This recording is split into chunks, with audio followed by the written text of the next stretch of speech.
good morning, everyone, and thank you, Augustus. I think I caught a little of my guitar gently weeps by the Beatles, and that was beautiful. I want to welcome you all for being here and joining us for our service this morning. Our wonderful Reverend Beth is with us this week as our chat chaplain. That's a special treat for you all today.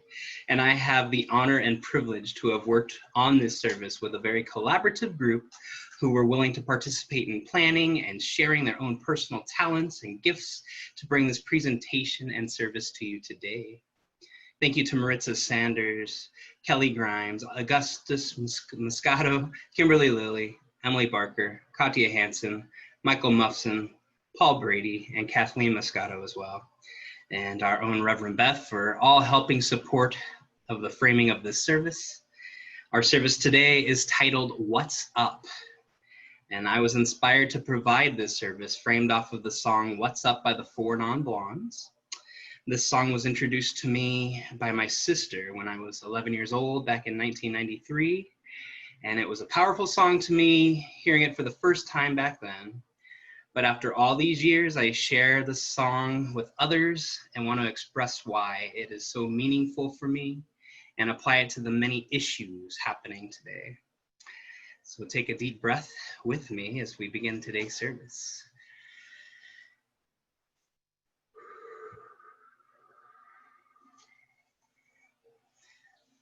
I want to welcome anybody that might have their red candle to help honor our indigenous peoples of the land acknowledgement.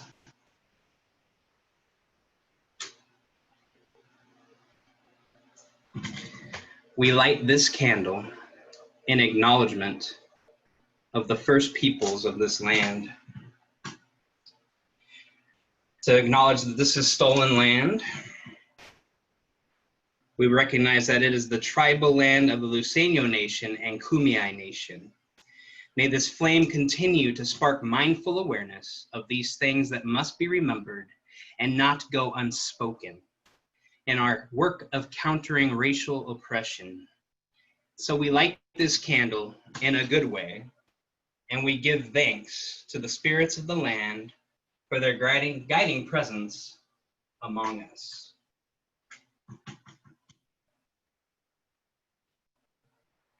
It is lit.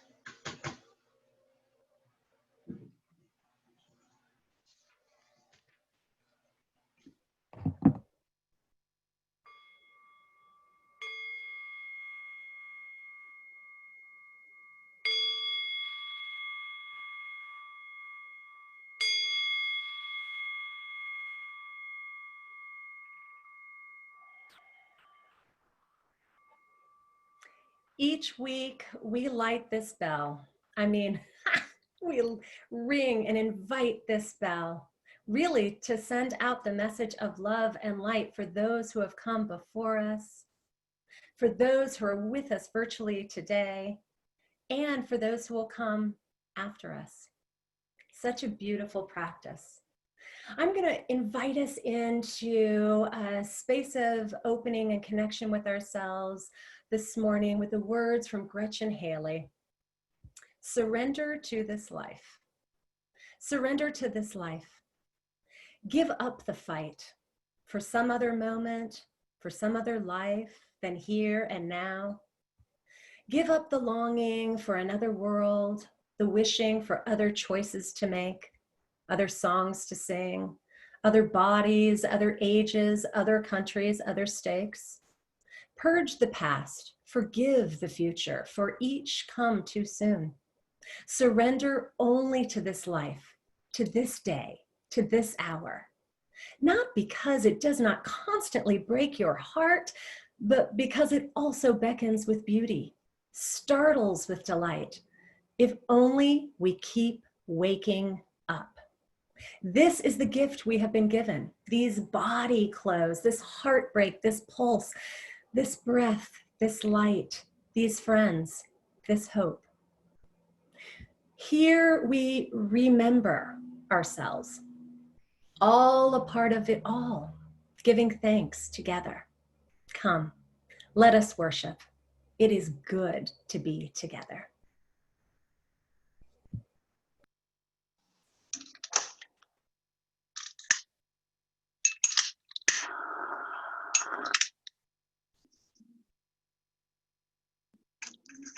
Good morning.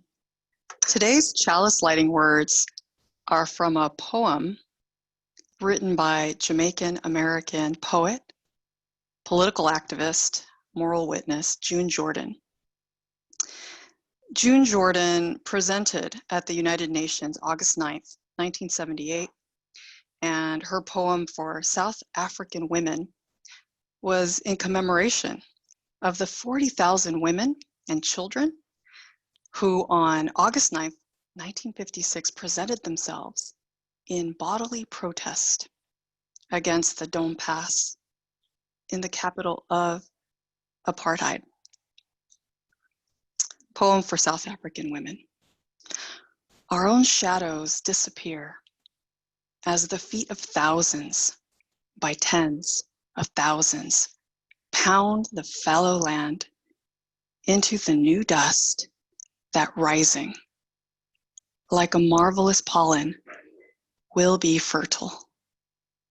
Even as the first woman whispering imagination to the trees around her made for righteous fruit, from such deliberate defense of life as no other still will claim inferior to any other safety in the world.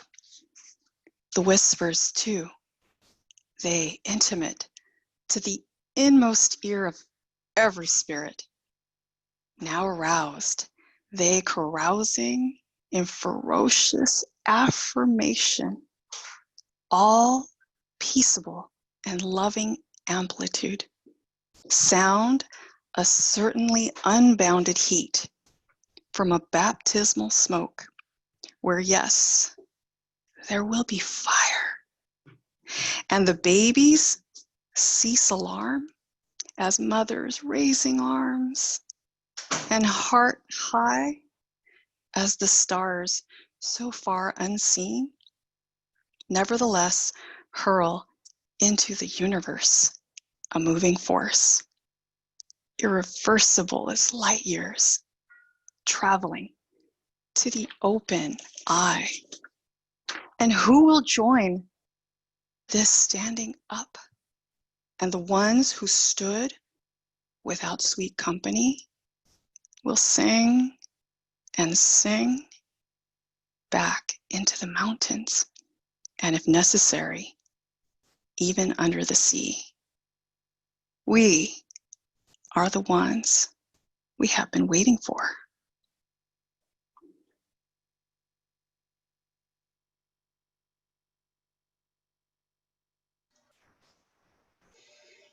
All right.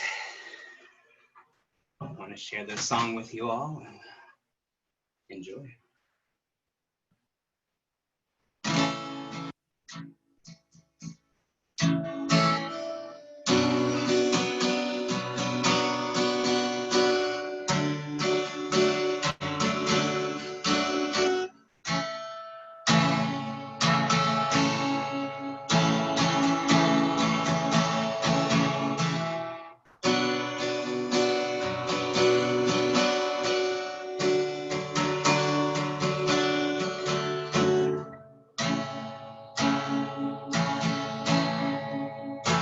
25 years and my life is still been trying to get up that great big hill of hope for a destination.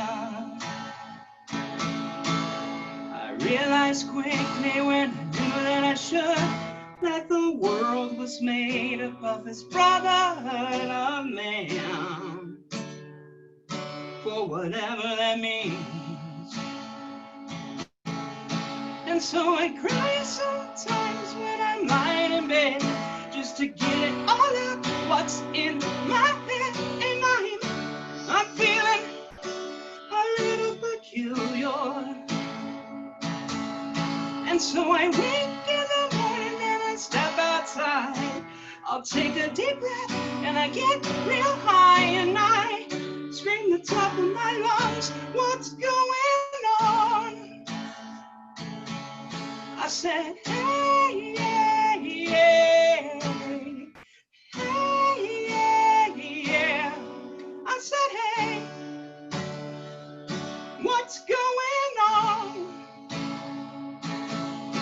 said, hey, yeah, yeah, hey, yeah, yeah. I said, hey, what's going on? Ooh, ooh, ooh, ooh, ooh, ooh.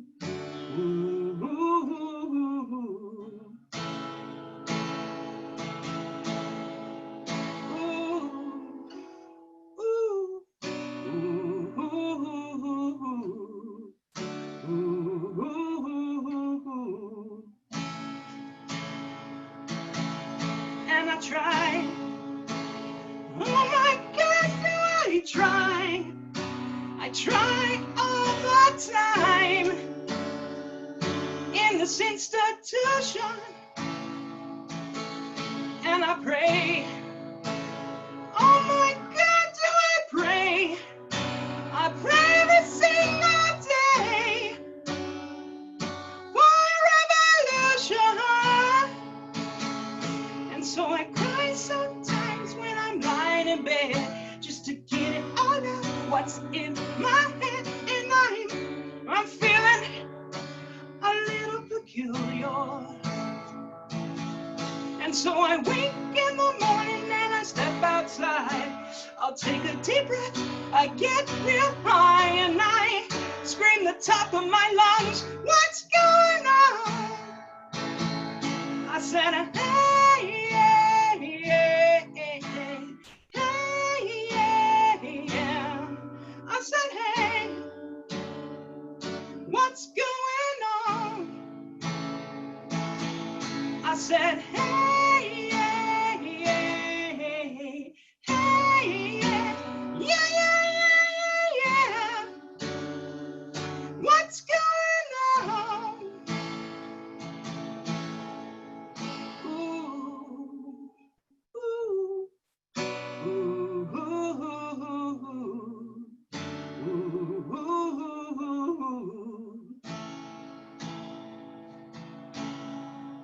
25 years, my life is still trying to get up that great big hill of hope for a destination.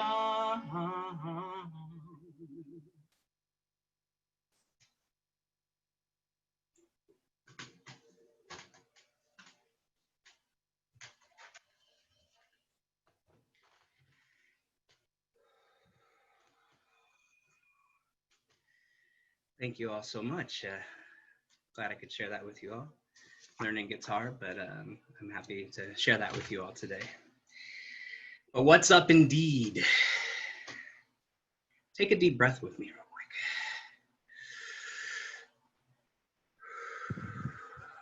Why don't we take one more together?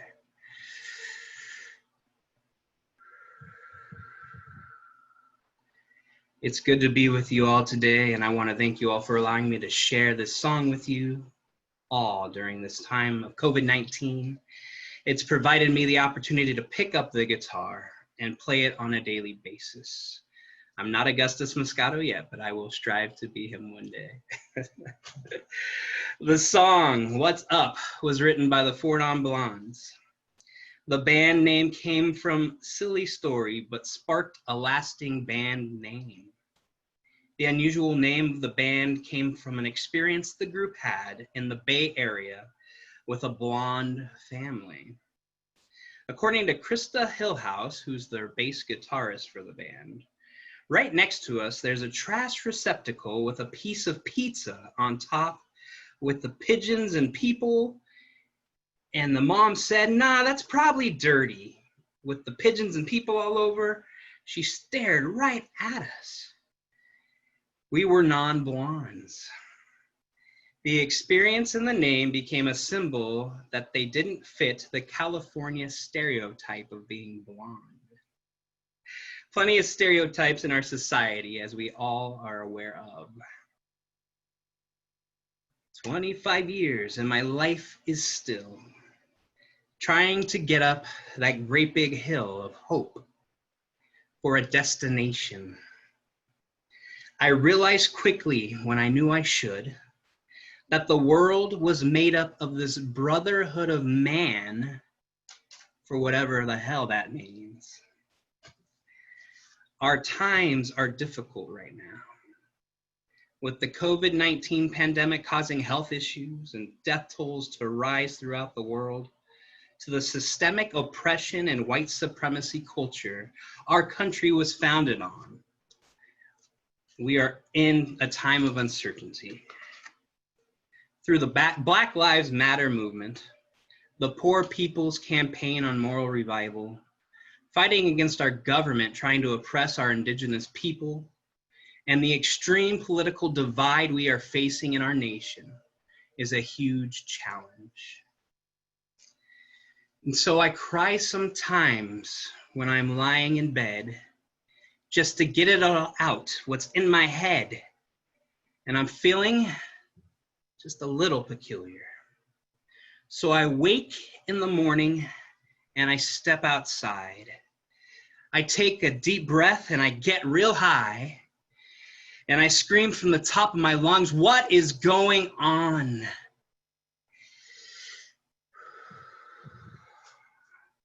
I can only speak for myself, but perhaps many of you feel the same way.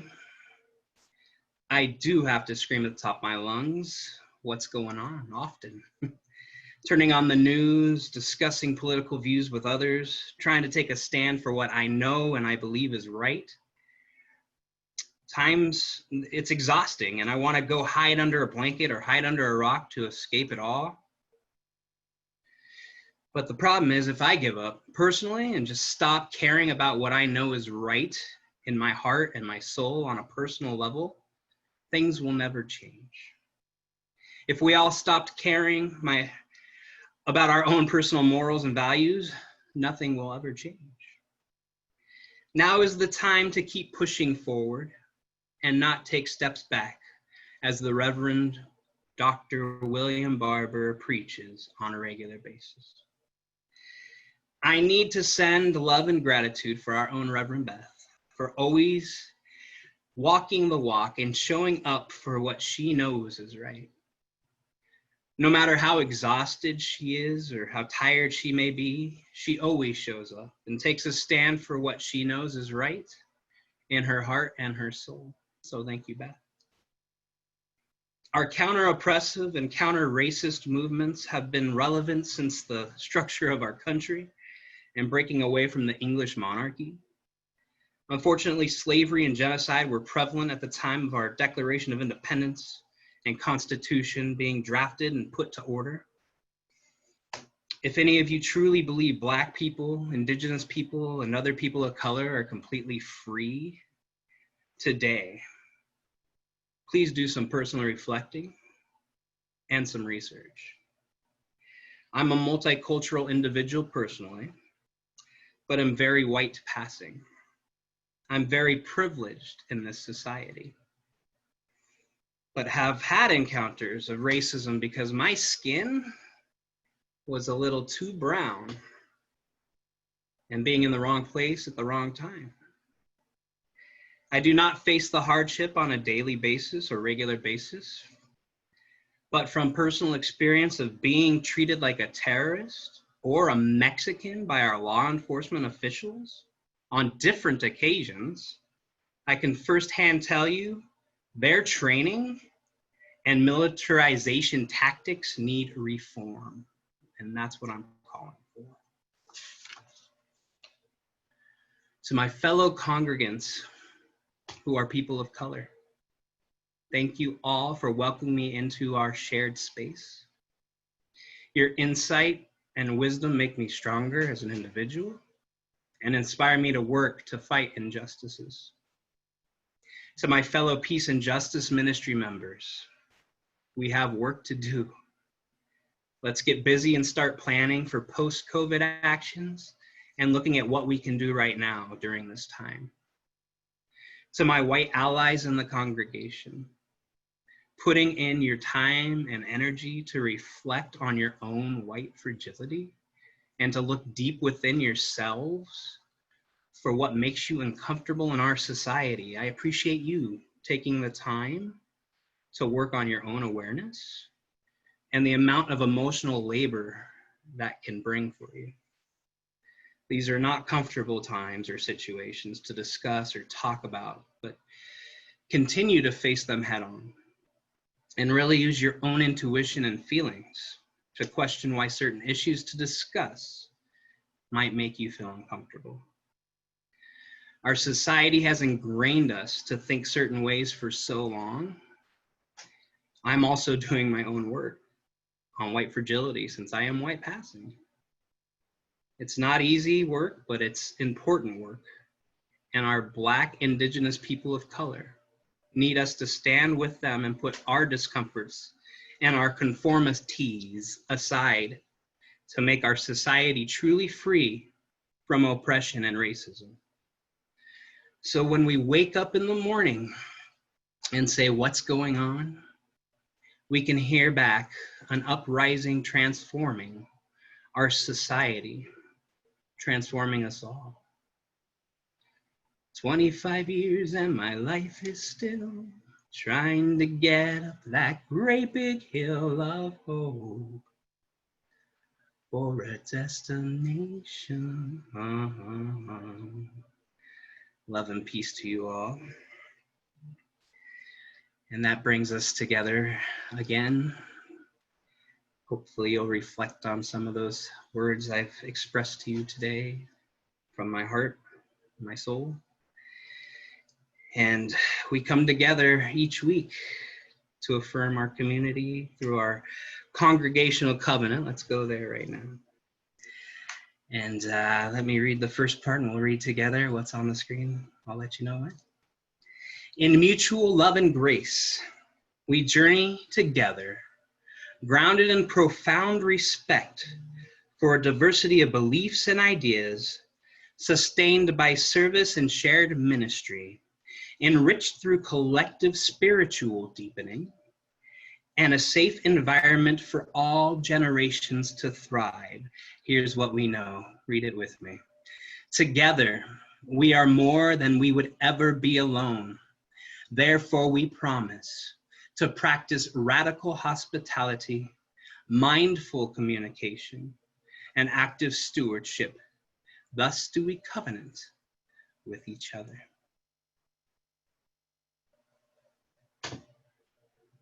This little light of mine, I'm gonna let it shine. Oh, this little light of mine, I'm gonna let it shine. This little light of mine, I'm gonna let it shine. Let it shine, let it shine, let it shine. Oh, this little light of mine, I'm gonna let it shine. This little light of mine, I'm gonna let it shine. She's still out of mine. I'm gonna let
In case you forgot, it was March 13th, 2020. She was only 26 years old. She was a nursing student, an emergency room technician, a first responder, and an essential worker. She loved her job. In case you forgot, officers barged into the wrong home. The suspect they were looking for, you ask, already in custody. In case you forgot, her boyfriend Kenneth, a legal gun owner, fired out of fear and self-defense, hitting an officer in the leg. The officers fired back 22 times. And in case you forgot, she was shot 8 times despite the incident report listing her injuries as none. No knock order in place, no drugs to be found, and no body camera footage put her body in the ground.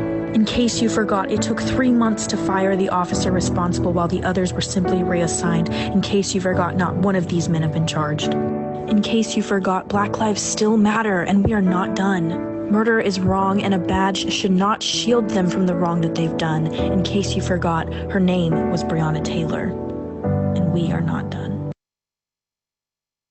Stop right there, because I got to speak on something when it comes to this Black Lives Matters. I was having a conversation the other day, and this girl says, I just can't support it. All lives matter. You're right, Karen. All lives do matter. But let me put it to you like this. Say we all sit down to eat, and everybody gets a plate of food except for Bob. Bob says, I'm hungry. I want a plate of food. Karen says, we're all hungry, Bob.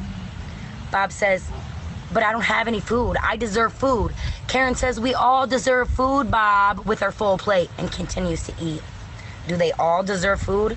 Of course. But saying it doesn't change the fact that Bob still doesn't have any. Do all lives matter? Yes. But saying it doesn't change the fact that Black lives haven't mattered for years. Don't be mad because you don't have a movement. Be happy you don't need one. Black lives matter. I am brave, I am bruised, I am who I'm meant to be. This is me. Look out, 'cause here I come. And I'm marching on to the beat I drum. I'm not scared to be seen, I make no apologies. This is me. When the sharpest words wanna cut me down, I'm gonna send a blood, gonna drown a mind. This is brave, this is bruised, this is who I'm meant to be, this is me.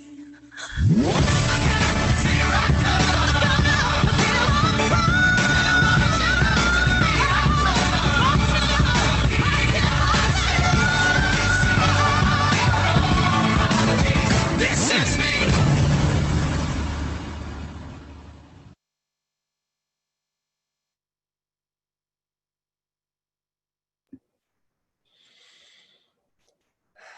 So friends, I invite you to bring a spirit of compassion and non-judgment to yourself right now and notice what is going on within you after watching those videos. Notice what sensations are happening in your body. Notice what impact those videos had. Let's breathe a few times together.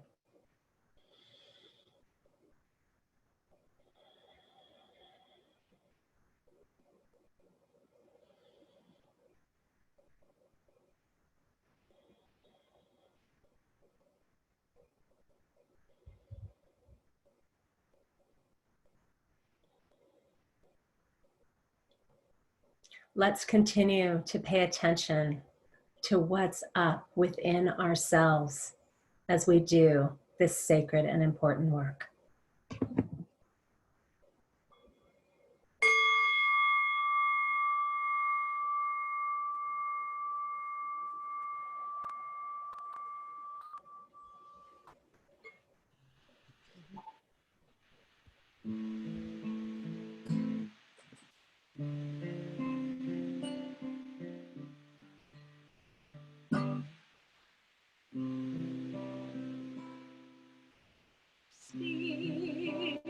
Spirit of light, come unto me. Sing in my heart all the stirrings of compassion. passion, blow in the wind, rise in the sea, move in the hand, giving life the shape of justice. Roots hold me close, wings set me free. Spirit of life, come to me, come to me.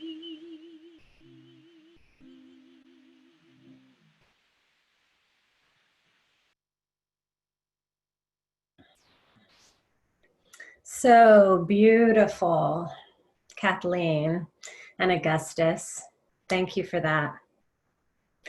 I want to offer you all a prayer now by Megan Foley and Teresa I. Soto. These are Megan Foley's words, shared. Unitarian Universalist minister Reverend Teresa Soto writes, all of us need all of us to make it. I want you to get used to using those words. Make them your prayer. All of us need all of us to make it. This is why the Unitarian Universalists support Black Lives Matter movement. Please take a moment to center the struggle for Black lives in your thoughts and your heart. And then I want you to say with me, loud or soft, all of us need all of us to make it. In a world where some are targeted for struggle and brutality, where others of us benefit and flourish, we pray. All of us need all of us to make it. In a world where powerful people of ill will and indifference make us fearful for our safety and our futures, we pray. All of us need all of us to make it. In the excruciating space that lies between seeing and naming, and hearing and changing, we pray. All of us need all of us to make it. Make a picture in your mind of someone you aren't happy with right now. Look into their face in your mind and pray. All of us need all of us to make it. Unitarian Universalists believe that all of us need all of us to make it. This is why we are in solidarity with the movement for Black lives today and every day. Amen, and blessed be. I love this prayer and this powerful reminder of our interconnectedness and the truth that all of us need all of us to make it. This time of pandemic has highlighted our interconnectedness like no other time I can remember, and for that I am grateful. I believe that when we embrace the truth that we are interconnected, we move from I to we in our thinking, which is essential for our healing and transformation individually and collectively, and absolutely critical for creating racial justice in this country. As I reflect on what's going on, I feel I must admit the tension that lives within me between fear and hope. Each day I read and listen to the news, I feel more and more fear. In fact, I feel terror at times. With the lack of leadership in our government, increased militarization of our police and National Guard, out of control pandemic with little hope for flattening the curve anytime soon, and the shocking disparity of deaths from COVID-19 of Black people and Latino folks compared to white people. Just another heartbreaking consequence in the form of lies of the systemic racism in our nation. And I feel that anxiety, that grief, that heartbreak in my body. Did you feel it too when we paused to check in after the videos? See, our bodies have so much to teach us in this time about the trauma of racism. Indeed, we must heal the trauma through our bodies, according to Resmaa McKenna, a Black male social worker and trauma therapist.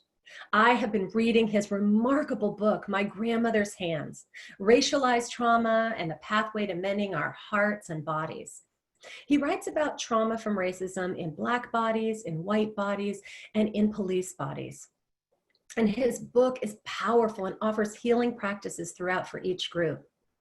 In the next offering of the anti-racist group for white people called Living in the Tension, that Rachel Rott and I facilitate, we will be using practices out of My Grandmother's Hands to deepen our self-awareness of the impact of trauma in our own bodies and learn ways to mend our hearts and minds as we work to dismantle white supremacy culture, both within us and in all of our systems. I've noticed in my work as a counselor and group facilitator that trauma is rising to the surface for so many, with this amazing opportunity for deeper healing and transformation. I see it happening on a micro and a macro level within our nation. Indeed, a revolution is happening, and I am grateful for the many communities I am engaged with that are doing this work of this inner and this outer revolution.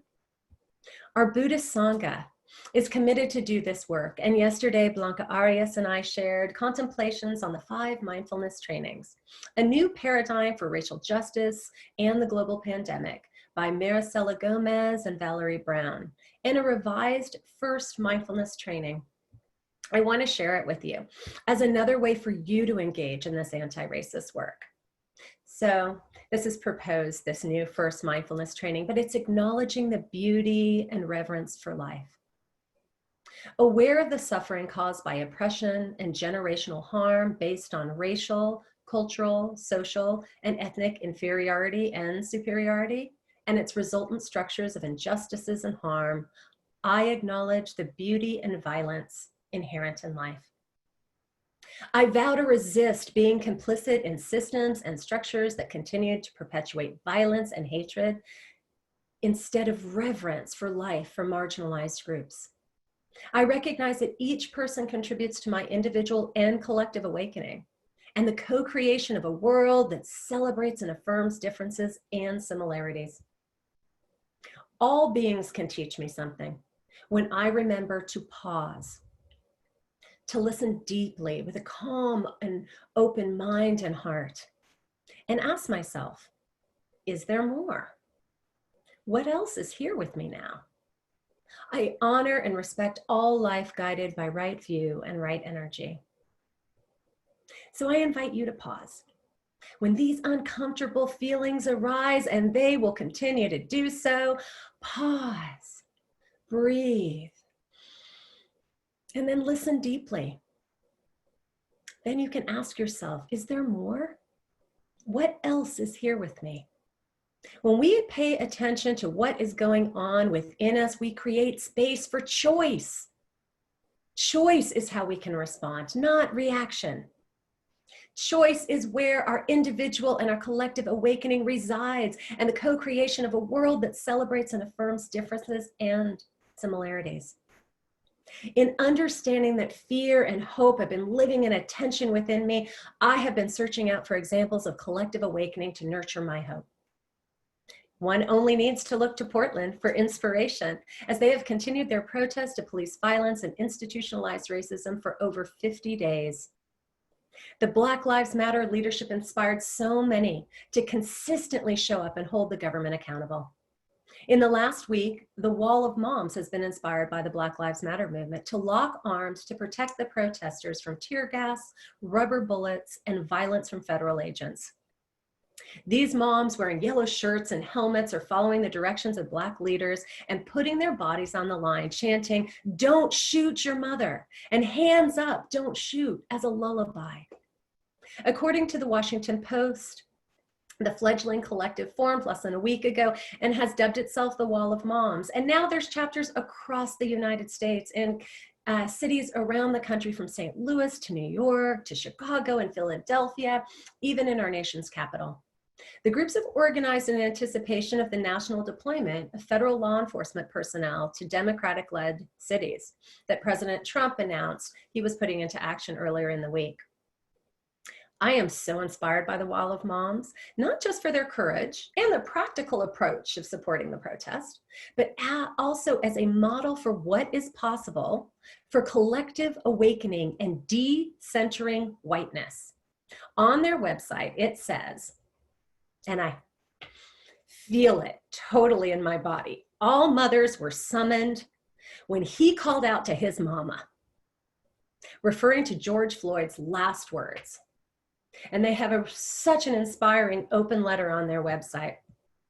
Dear moms, and all who love and support moms in the movement, today we are pleased to announce the deepening of a powerful collaboration that will more firmly root us in the collective goals of ending racism, healing historic and ongoing wrongs, and doing the hard but much needed work of healing our society and the world from the legacies of colonialism, racism, and white supremacy.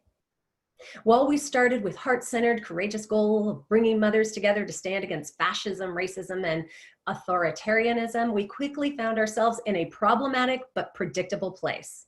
Too many of our group admins were white women. Realizing that this was problematic, we reached out to Teresa Rayford and Don't Shoot, PDX, who have been doing the work in regards to addressing systemic racism and fighting for social change. Through the relationship we've built with Don't Shoot, we quickly realized that there was no context where white or non-Black women should be leading a group whose goal is the liberation and justice for Black people. For this reason, we are eager to announce that all white group admins have relinquished their roles. Not one group admin struggled with this decision, and all have chosen to stay on in powerful roles of service to the group and the movement.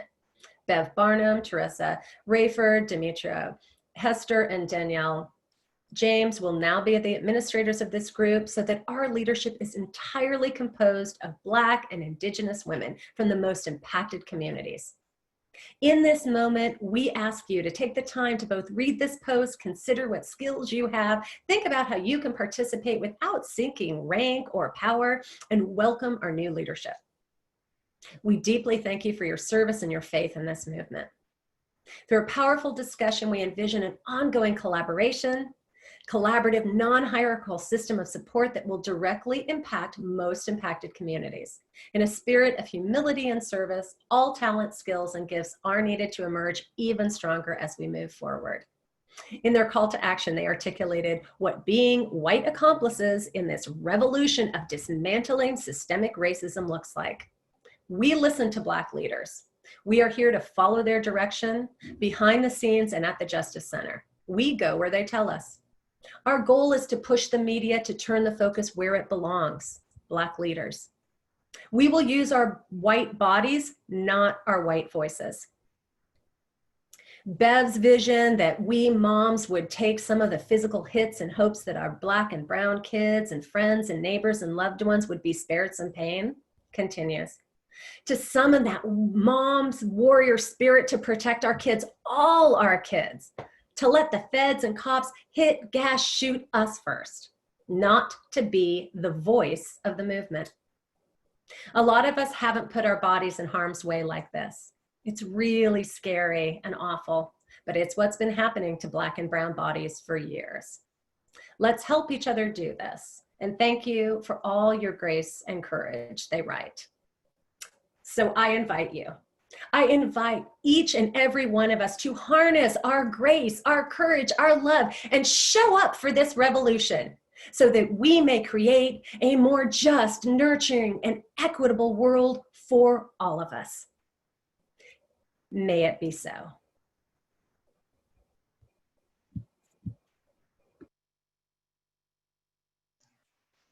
Thank you so much for that beautiful reflection, Kelly. And wow, just a deep breath for a moment to reflect on that.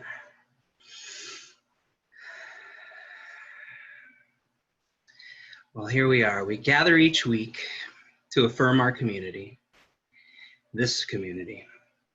Part of this affirmation is to acknowledge all that we share with one another, our time, our talents, and resources.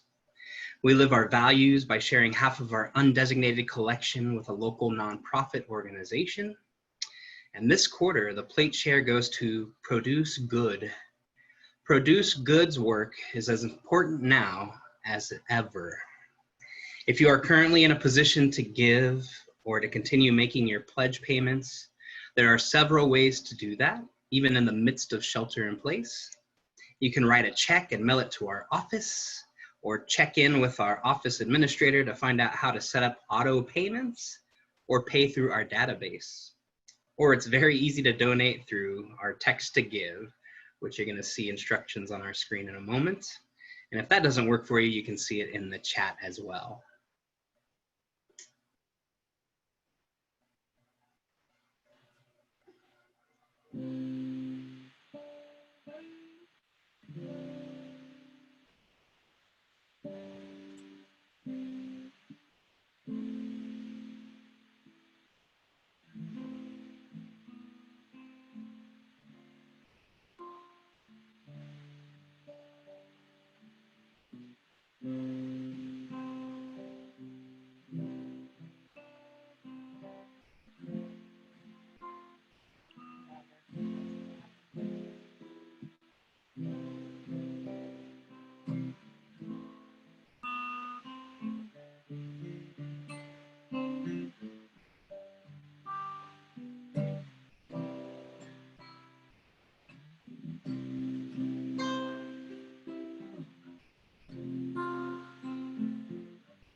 I want to thank you all again for being with us today during this service titled What's Up. I hope you're taking some things with you from all the reflections, the music, everything that was shared, the videos, the powerful videos and images. Thank you, Maritza Sanders, for finding those and sharing them and contributing to this service. It was great to have your voice as well. And it is time for our chalice extinguishing words. So if you'll read them with me. Although we extinguish this flame, we carry in our hearts the light of truth, the warmth of community, and the fire of commitment until we are together again. And I will extinguish both flames.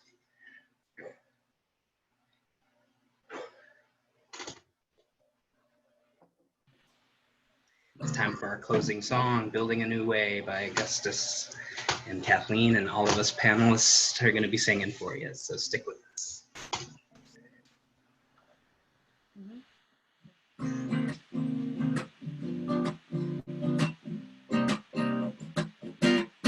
We are building a new way. We are building a new way. We are building a new way, feeling stronger every day. We are building a new way. We are working to be free.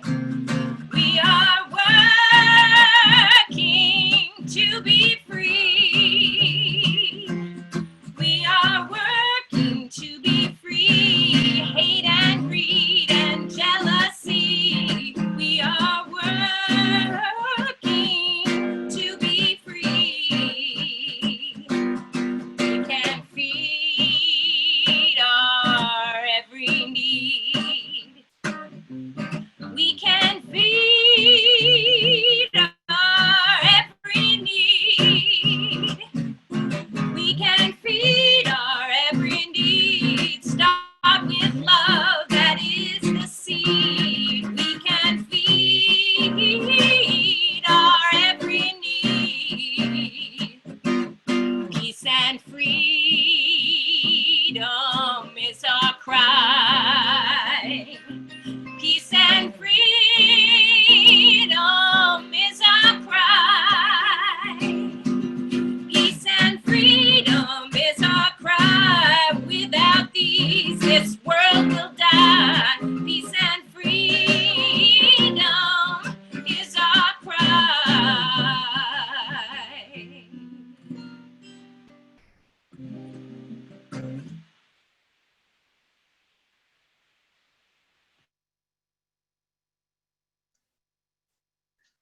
I want to send a thank you to Kathleen and Augustus for that beautiful rendition of the song.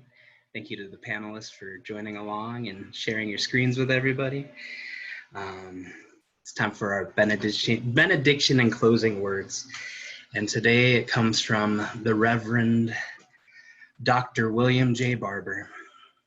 Some issues are not left versus right or liberal versus conservative. They are right versus wrong. We must shock this nation with the power of love. We must shock this nation with the power of mercy. We must shock this nation and fight for justice for all. We can't give up on our heart of our democracy. Not now, not ever.